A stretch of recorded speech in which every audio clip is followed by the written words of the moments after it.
Welcome back to clean news UP. चलिए देखते हैं उत्तर प्रदेश की 25 फटाफट बड़ी खबरों को। इससे पहले आप न्यूज को कहां से देख रहे हैं हमें कमेंट में बताना बिल्कुल ना भूलें। साथ ही हमारे फेसबुक पेज को भी फॉलो करें। फेसबुक पेज का लिंक डिस्क्रिप्शन में दिया गया है।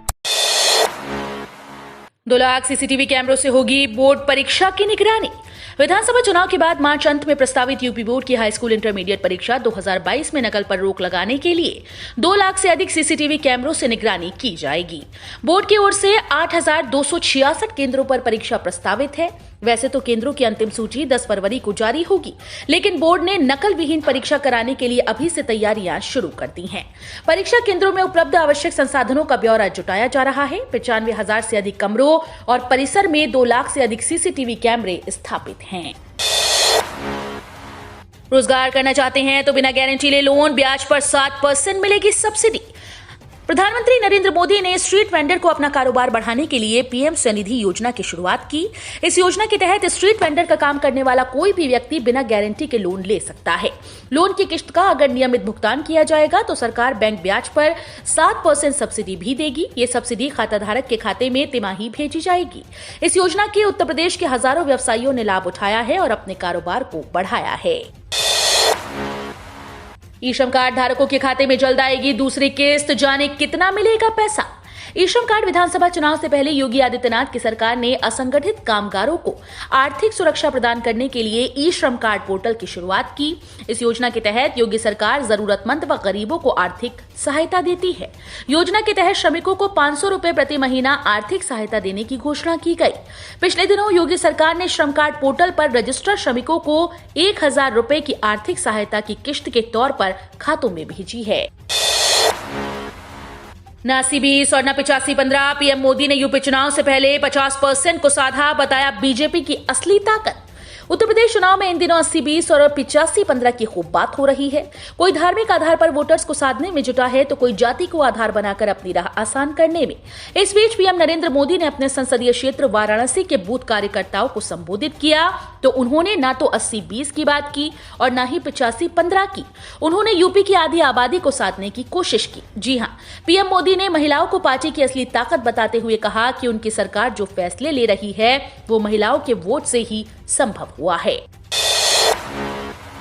जेईई संगणक व फोरमैन के 1477 पदों पर भर्ती परीक्षा स्थगित, जानिए नई डेट। उत्तर प्रदेश अधीनस्थ सेवा चयन आयोग ने अवर अभियंता, संगणक और फोरमैन के 1477 पदों के लिए 30 जनवरी 2022 को होने वाली परीक्षा भर्ती को स्थगित कर दिया।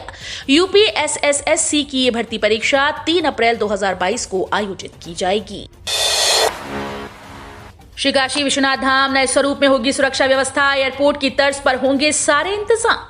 श्री काशी विश्वनाथ धाम के विकास के बाद अब सुरक्षा के इंतजाम नए सिरे से किए जाएंगे। विश्वनाथ धाम की पूरी सुरक्षा नई तकनीक से लैस होगी। रेड और येलो जोन का नए सिरे से निर्धारण होगा। काशी विश्वनाथ धाम क्षेत्र येलो जोन में होगा। इसका बाहरी क्षेत्र ग्रीन जोन होगा। धाम की सुरक्षा से लेकर सुरक्षा समिति की बैठक आयोजित की गई। बैठक में जिला प्रशासन और मंदिर के अधिकारियों ने विश्वनाथ धाम की सुरक्षा के बारे में कई सुझाव दिए। इंडियन आर्मी पब्लिक स्कूल भर्ती 2022। आर्मी पब्लिक स्कूल में विभिन्न राज्यों में विभिन्न पदों पर भर्ती का ऑफिशियल अधिसूचना जारी की गई। Public school APS Prayagraj Allahabad Uttar Pradesh ने अपने ऑफिशियल वेबसाइट पर टीजीटी, पीआरटी, संगीत शिक्षक, शारीरिक और स्वास्थ्य शिक्षा लाइब्रेरियन, तकनीशियन और एलडीसी आदि पदों पर अधिसूचना जारी की है। सभी उम्मीदवार 5 फरवरी 2022 से पहले फॉर्म का ऑफलाइन आवेदन कर लें। नोएडा, गाजियाबाद समेत पूरे एनसीआर में 21 से 23 जनवरी तक बारिश की संभावना। उत्तर प्रदेश के गाजियाबाद, गौतम बुद्ध नगर समेत पूरी एनसीआर में अगले 6 दिनों तक आसमान में आंशिक रूप से बादल छाए रहने और 21 से 23 जनवरी के बीच बहुत हल्की बारिश की संभावना है। ये जानकारी भारत मौसम विज्ञान विभाग ने मंगलवार को दी। दिन का अधिकतम और न्यूनतम तापमान क्रमशः 17 और 8.5 डिग्री सेल्सियस दर्ज किया गया, जबकि सुबह 8:30 बजे सापेक्षिक आर्द्रता 90% दर्ज की गई। पॉलिटेक्निक की सेमेस्टर परीक्षाएं स्थगित, कई यूनिवर्सिटी ने भी टाले सेमेस्टर एग्जाम्स। उत्तर प्रदेश में कोरोना के सक्रिय मामलों की संख्या 1 लाख के ऊपर पहुंच चुकी है। जारी आंकड़ों के मुताबिक 24 घंटे में 15,622 मामले सामने आए। वहीं राजधानी लखनऊ और गाजियाबाद में 2-2 हजार से ज्यादा मामले सामने आए। वहीं इस दौरान 10 लोगों की मौत भी हुई। इन आंकड़ों के सामने आने के बाद से हड़कंप मचा हुआ है। कोरोना के तेजी से बढ़ते मामलों को देखकर जहां यूपी सरकार ने स्कूल 23 जनवरी तक के लिए छुट्टियां घोषित कर दी, साथ ही ऑनलाइन क्लास का निर्देश दे दिया है। सपा के 300 यूनिट बिजली मुफ्त योजना के पंजीकरण अभियान की शुरुआत यहां से। सपा अध्यक्ष अखिलेश यादव ने सपा की सरकार बनने पर प्रदेश के सभी बिजली उपभोक्ताओं को 300 यूनिट बिजली मुफ्त और किसानों को सिंचाई के लिए फ्री बिजली देने की हाल ही में घोषणा की थी। फ्री बिजली योजना के लाभार्थियों को पंजीकरण के लिए एक फॉर्म भरना होगा। इसकी शुरुआत अब पश्चिमी उत्तर प्रदेश से होगी। ये जानकारी सपा जिलाध्यक्ष राजपाल चौधरी ने दी है। भीम आर्मी प्रमुख चंद्रशेखर ने 34 सीट पर उतारे उम्मीदवार, अकेले दम पर लड़ेंगे चुनाव। सपा ने कई मुद्दों पर बात न बनने के बाद आजाद समाज पार्टी के प्रमुख चंद्रशेखर आजाद ने आज 34 सीट्स पर उम्मीदवारों की घोषणा कर दी। उम्मीदवारों की सूची जारी करते हुए चंद्रशेखर ने कहा कि हम अपने दम पर चुनाव लड़ेंगे। पार्टी अपनी मेहनत के दम पर यहां तक आई है। अगर हमें जनता का सहयोग मिला तो हम दलितों व किसानों के लिए काम करेंगे। किसी बड़े दल के सहयोग की जरूरत नहीं है। हमारा संगठन बहुत बड़ा है और हम अपने कार्यकर्ताओं के दम पर चुनाव लड़ेंगे। चंद्रशेखर ने कहा कि मैंने लंबी लड़ाई लड़ी है। शाहीन बाग के मुद्दे पर हम एकमात्र थे जिन्होंने आवाज बुलंद की थी। माघ मेले में पहुंचकर किसान नेता राकेश टिकैत ने कर दी बड़ी घोषणा, जाने किस पार्टी का करेंगे समर्थन। विधानसभा चुनाव नजदीक है, ऐसे में चुनाव मैदान में कूदे नेता अपनी अपनी दावेदारी ठोक रहे हैं। हर कोई अपनी विचारधारा से जुड़ी पार्टी के समर्थन और सदस्यता लेना शुरू कर चुका है।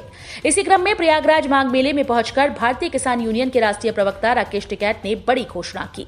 माघ मेले में लगे भारतीय किसान यूनियन के शिविर में पहुंचकर कहा कि यूपी विधानसभा चुनाव को लेकर देश की सभी राजनीतिक पार्टीज ने संपर्क किया, लेकिन वो किसी के समर्थन में नहीं है। इतना जरूर है कि जो पार्टी किसानों की समस्याओं को देखते हुए उनके हित में रहकर समस्याओं का समाधान करने वाली पार्टी पर वो जरूर विचार करेंगे। गणतंत्र दिवस परेड में बंगाल की झांकी क्यों नहीं, राजनाथ सिंह ने ममता को चिट्ठी लिख बताया कारण। गणतंत्र दिवस परेड में पश्चिम बंगाल की झांकी को बाहर करने के बाद राज्य के सीएम ममता बनर्जी ने केंद्र को चिट्ठी लिखकर उसे फिर से शामिल करने की मांग की थी। अब रक्षा मंत्री राजनाथ सिंह ने बंगाल के सीएम को चिट्ठी लिखकर जवाब दिया। उन्होंने कहा कि इस बार 29 राज्यों केंद्र शासित प्रदेशों के प्रस्तावों में से 12 को मंजूरी दी गई है। बसपा ने भी चला सपा वाला दाव, यूपी चुनाव के लिए इन 10 छोटे दलों से गठबंधन का ऐलान। उत्तर प्रदेश चुनाव को लेकर बहुजन समाज पार्टी ने 10 छोटे दलों से गठबंधन किया। बीएसपी महासचिव सतीश चंद्र मिश्रा ने इसका ऐलान किया है। उन्होंने कहा कि बसपा को इंडिया जनशक्ति पार्टी, 85 परिवर्तन समाज पार्टी, विश्व शांति पार्टी, संयुक्त जनादेश पार्टी, आदर्श संग्राम पार्टी, अखंड विकास भारत पार्टी, सर्वजन आवास पार्टी, आधी आबादी पार्टी, जागरूक जनता पार्टी, सर्वजन सेवा पार्टी समर्थन मिला है। यूपी चुनाव में रोजगार और शिक्षा ही असली एजेंडे, इन्हीं पर डटे रहें युवा। कांग्रेस महासचिव प्रियंका गांधी वाड्रा ने उत्तर प्रदेश में बेरोजगारी और शिक्षा के बजट में कथित कटौती के मुद्दों को लेकर मंगलवार को मुख्यमंत्री योगी आदित्यनाथ पर निशाना साधा और कहा कि विधानसभा चुनाव में रोजगार एवं शिक्षा ही असली एजेंडे हैं जिन पर युवाओं को डटे रहना चाहिए। उन्होंने ट्वीट कर कहा कि उत्तर प्रदेश में पिछले 5 सालों में 16.5 लाख युवाओं की नौकरी छिन गई। 4 करोड़ लोगों ने हताश होकर नौकरी की आशा छोड़ दी। लेकिन योगी आदित्यनाथ जी इस पर न बात करते हैं और न ही ट्वीट, क्योंकि उन्हें मालूम है कि पर्दा जो उठ गया तो राज खुल जाएगा। कर्मचारियों के लिए बड़ी खुशखबरी, अब हर महीने ऐसे मिलेगी पेंशन की राशि। ईपीएफओ ने पेंशनर्स को भरी राहत दी है। अब कॉर्पोरेटर सेक्टर की तर्ज पर पेंशनर्स के बैंक खातों में पेंशन की राशि हर महीने की आखिरी तारीख में ही पहुंच जाएगी। इसके लिए 1 से 5 तारीख तक का इंतजार नहीं करना पड़ेगा। पेंशनर्स के बैंक में महीने के अंत में 2 दिन पहले ही पेंशनर्स की सूची के साथ पैसा उपलब्ध कराया जाएगा। अब बगैर वैक्सीनेशन सार्वजनिक जगह पर जाने की मनाही। सरकार ने कोरोना की तीसरी लहर और ओमिक्रॉन को रोकने के लिए एक कदम आगे बढ़ाते हुए बिना कंप्लीट वैक्सीनेशन वालों के आने जाने पर पाबंदी लगा दी। केंद्र सरकार के आदेश पर असम सरकार ने भी इसका सख्ती से पालन किए जाने पर नियम बना दिए।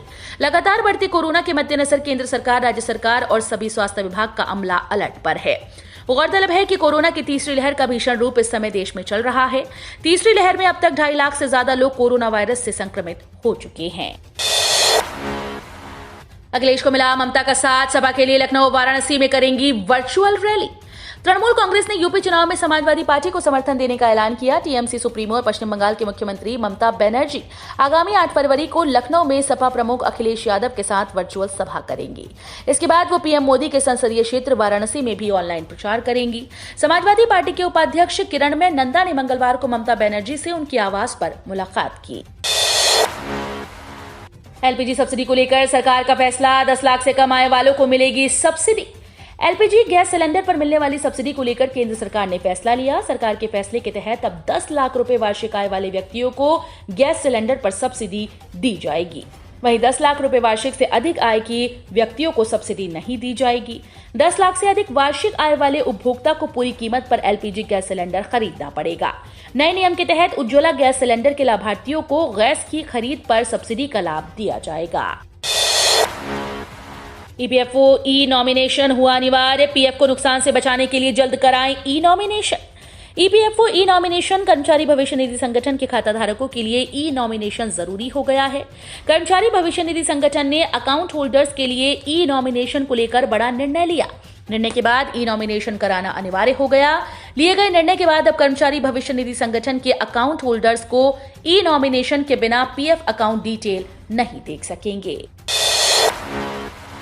केंद्र ने सभी 100 स्मार्ट शहरों की सहभागिता के लिए खुला डेटा सप्ताह का ऐलान किया।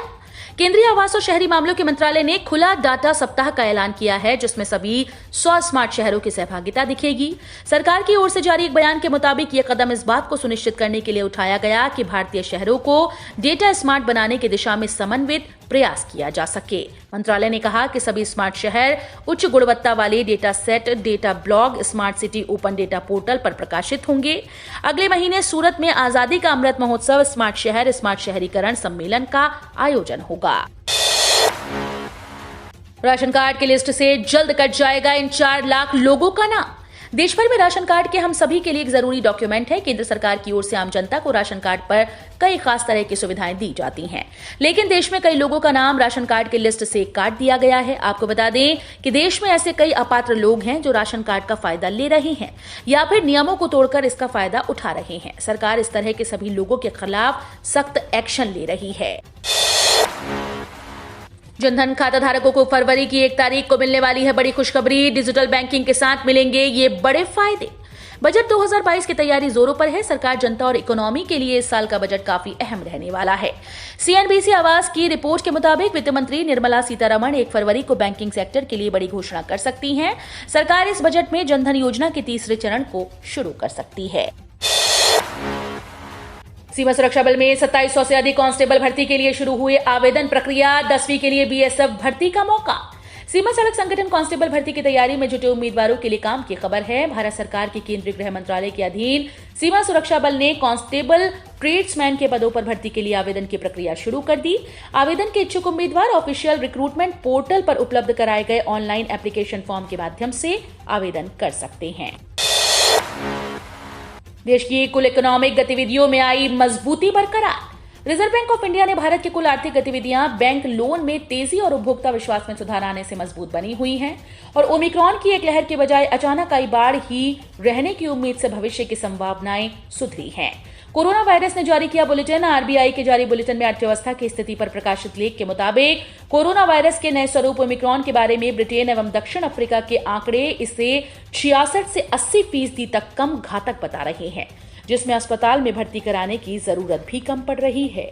तो ये थी आज की 25 फटाफट बड़ी खबरें। अगर आपको न्यूज पसंद आई हो तो वीडियो को लाइक और शेयर जरूर करें। धन्यवाद।